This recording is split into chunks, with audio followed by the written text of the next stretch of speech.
تو ذکر اللہ حقیقت میں یہ ہے کہ آپ زندگی اللہ کی یاد میں گزاریں، اور اس کا طریقہ یہ ہے کہ آپ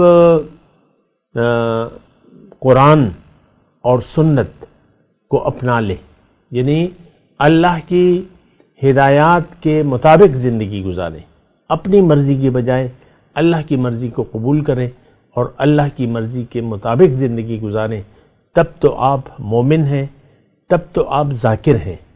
اگر یہ کیفیت نہیں ہے تو آپ پھر مومن نہیں رہے، آپ ذاکر نہیں رہے، اگرچہ آپ کی ہاتھ میں تسبیح ہو یا آپ کی زبان پہ کلمہ یعنی درود وغیرہ ہو، لیکن پھر بھی آپ غافلوں میں شمار ہوں گے۔ اعوذ باللہ من الشیطان الرجیم، بسم اللہ الرحمن الرحیم۔ اللہم صلی علی سیدنا محمد معدن الجود والکرم وآلہ وسلم۔ سامعین و ناظرین اکرام، السلام علیکم ورحمۃ اللہ وبرکاتہ۔ آج کا ہمارا موضوع یہ ہے کہ ذکر اللہ کیا ہے اور کیوں ہے۔ دیکھیں، اللہ تعالیٰ نے ہمیں قرآن میں یہ فرمایا ہے کہ لا تکونوا کالذین نسوا اللہ فانساہم انفسہم اولئک ہم الغافلون، کہ اے مسلمانوں تم نہ ہو جانا ان لوگوں کی مانند جنہوں نے اللہ کو بھلا دیا، نتیجتاً وہ خود اپنے آپ کو بھول گئے۔ دیکھیں، ذکر اللہ کو حقیقت کو جاننا بہت زیادہ ضروری ہے۔ آج کا مسلمان، ایک بات میں آپ کو کہہ دوں کہ آج کا مسلمان حقیقت سے بے نیاز ہو کر زندگی گزار رہا ہے، یہ حقیقت کے خلاف زندگی گزار رہا ہے۔ اس نے قدرت سے بغاوت کا رویہ اختیار کر رکھا ہے آج کے مسلمان نے۔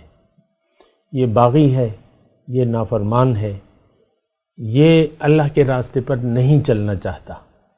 اس نے منزل بنا لیا ہے دنیا کو، یہ دنیا کے راستے پر رواں دواں ہے اور یہ دنیا ہی کے لیے زندگی گزارنا چاہتا ہے۔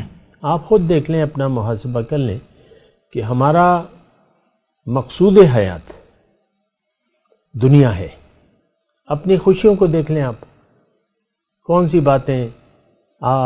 باتیں ہیں ایسی جس پر آپ خوش ہوا کرتے ہیں، خوش ہو جاتے ہیں، مسکرا دیتے ہیں، ہنس دیتے ہیں؟ کون سی باتیں ایسی ہیں جس پر آپ ناگواری محسوس کرتے ہیں، خفا ہو جاتے ہیں، پریشان ہو جاتے ہیں؟ کون سی باتیں ایسی ہیں جو آپ کو پریشان کرتی ہیں؟ اور آپ کے منصوبے کیا ہیں، آپ کی توقعات کیا ہیں، آپ کی امیدیں کیا ہیں؟ اس سب باتوں کا تعلق بالکل ہمارے ظاہر سے ہے۔ ہماری خوشی بھی ظاہر کے لیے ہے، غم بھی ظاہر کے ہے، امیدیں بھی ظاہر کی ہیں، توقعات بھی ظاہر کے ہیں اور منصوبے بھی ظاہر کے ہیں۔ تو ہم سب ظاہر کے لیے زندگی گزار رہے ہیں، اور اس کی وجہ میں آپ کو بتاتا رہتا ہوں کہ ہم دنیا کے دھوکے کا شکار ہو گئے۔ دنیا کو اور حاصل دنیا کو ہم نے حقیقت سمجھ لیا ہے۔ آپ ایک بہت بڑا مکان بنا لیتے ہیں، بہت اچھی پوسٹ مل جاتی ہے اور بہت اچھا کاروبار چل نکلتا ہے، کارخانہ چل نکلتا ہے، دکان چل نکلتی ہے، آپ بڑے خوش ہو جاتے ہیں۔ لیکن جب کاروبار ماٹھا ہو جاتا ہے پھر آپ کی منہ لٹک جاتا ہے، کارخانہ میں آگ اگر لگ جائے یا کوئی بھی نقصان ہو جائے پھر آپ کا۔ دیکھیں، یہ میں ذکر اللہ کی بات کر رہا ہوں۔ اللہ نے ہمیں ایک بات بالکل آپ جان لیں، میں آپ کو گزشتہ نشست میں بھی یہ بات کہنے کی کوشش کر رہا تھا کہ باقی مخلوقات کے ساتھ تو کوئی حساب کتاب نہیں ہے، کیونکہ وہ مجبور محض ہیں۔ شہد کی مکھی شہد بنانے پر مجبور ہے، وہ اپنی مرضی سے کچھ بھی نہیں کر سکتی، وہ شہد بنائے گی۔ اسی طرح باقی تمام اشیاء کو لے لیں۔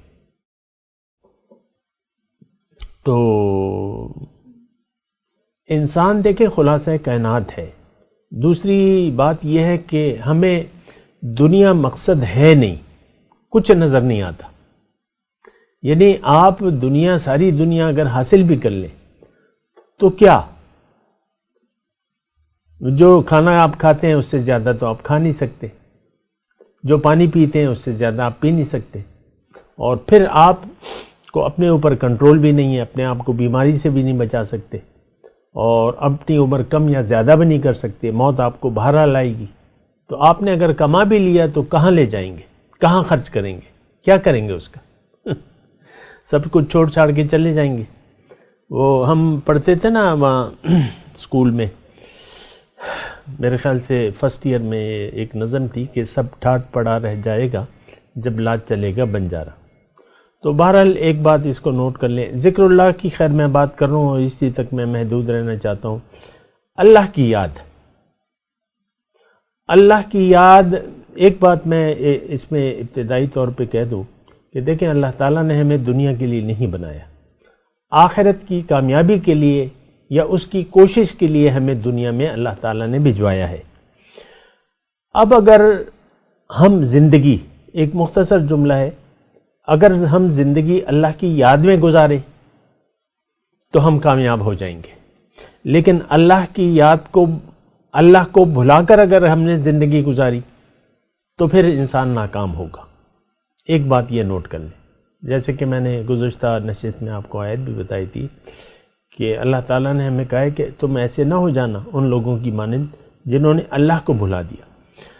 ہمارے ساتھ، آج کے مسلمان کے ساتھ مسئلہ یہ ہے کہ اس کا دل اللہ کی یاد سے خالی ہے، دنیا کی یاد سے آباد ہے، اور یہ تو بالکل ناکامی والی بات ہے۔ میں نے گزشتہ نشست میں آپ سے یہ کہا تھا کہ آپ اپنے دل کا اندازہ لینا، کون سی چیزیں آپ کو خوش کرتی ہیں، کون سی چیزیں آپ کو ناراض کرتی ہیں، کن چیزوں کو آپ محسوس کرتے ہیں، وہ ساری کی ساری دنیا سے تعلق رکھتی ہے۔ ہماری نظر و فکر میں صرف دنیا ہی گھوم رہی ہے، دنیا اور دنیا کے مسائل بس۔ فَأَعْرِضْ عَمَّنْ تَوَلَّىٰ عَنْ ذِكْرِنَا وَلَمْ يُرِدْ إِلَّا الْحَيَاةَ الدُّنْيَا۔ تم اے نبی اس شخص سے اپنی نظر رحمت ہٹا لیجئے جو پھر گیا میری یاد سے، اب وہ نہیں چاہتا صرف دنیا کی زندگی۔ دیکھیں یہ آیت تھوڑا سا اگر آپ اس کے لفظی ترجمے پہ غور کریں، وہ من تولا عن ذکر، اعرض عن من تولا، چھوڑ دیں، اعراض کر لیں، منہ موڑ لیں اس شخص سے جو پھر گیا میری یاد سے، ذکر نا، پھر وہ ذکر کی بات آئی نا جو آج ہمارا موضوع ہے ذکر اللہ، اس شخص کو چھوڑ دیں، اس سے نظر رحمت ہٹا لیں جو میری یاد کو بھول گیا، پلٹ گیا، منہ موڑ لیا، اب یہ نہیں چاہتا صرف دنیا کی زندگی۔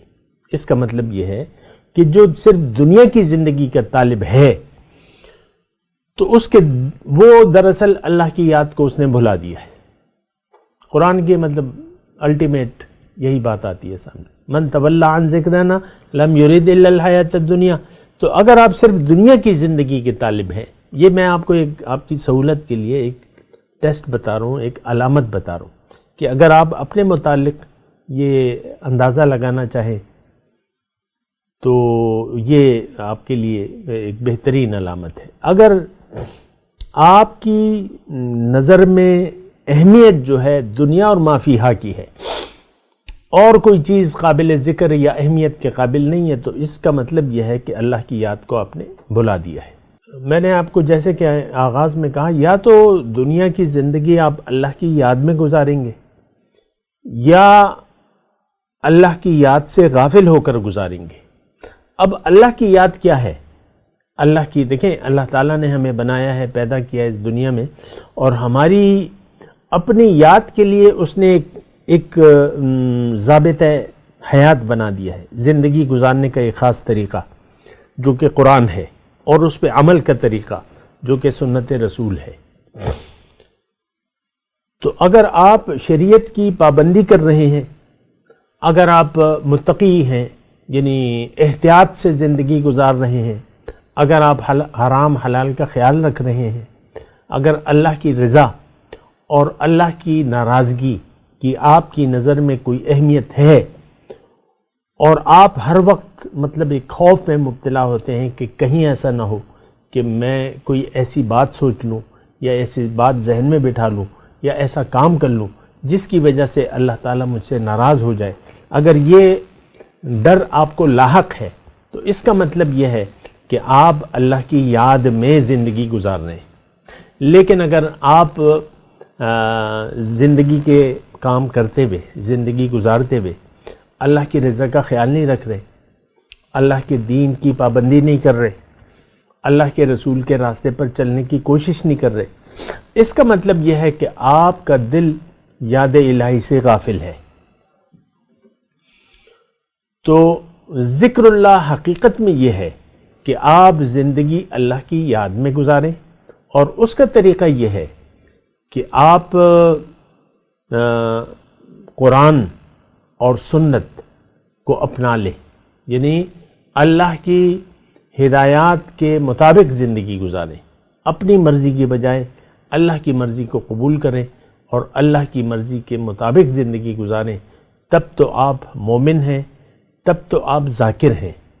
اگر یہ کیفیت نہیں ہے تو آپ پھر مومن نہیں رہے، آپ ذاکر نہیں رہے، اگرچہ آپ کی ہاتھ میں تسبیح ہو یا آپ کی زبان پہ کلمہ یعنی درود وغیرہ ہو، لیکن پھر بھی آپ غافلوں میں شمار ہوں گے۔